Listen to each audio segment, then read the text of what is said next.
Ano yung mga palabas nila Tobats dati? Berewek na daw po ang dating Pangulong Duterte.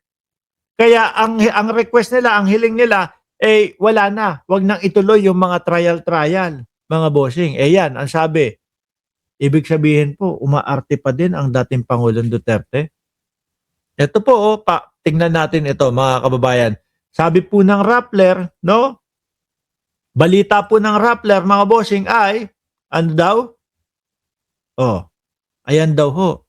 It strongly appear that Mr. Duterte is feigning cognitive impairment. Nagkukunwari na hindi niya naiintindihan yung mga paratang at pinag-uusapan doon.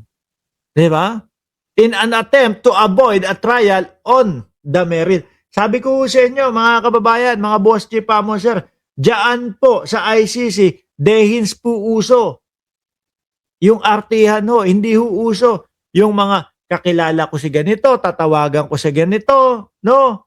Dehins po uso. Kasi yung style ng mga DDS, lalo na sila Greco Bellica, naalala nyo nung panahon ng eleksyon, tumatakbo yung BGBG o GB ni Greco Bellica. Kesyo, susulatan ko si Trump, susulatan ko si Putin, susulatan ko si sino pa ba yun? Si Netanyahu.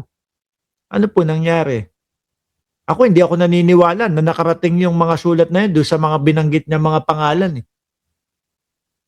Baka pa-ek-ek lang po yun para makuha yung boto ng mga Pilipino, ng mga DDS di ba?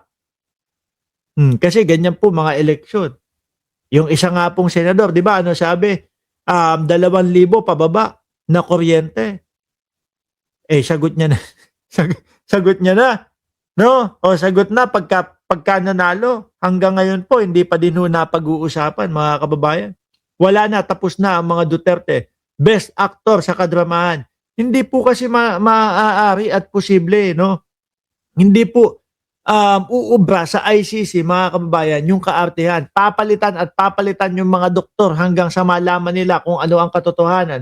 Kung naiintindihan ba talaga ng dating Pangulong Duterte yung mga nangyayari ho. No? Which is, ayan.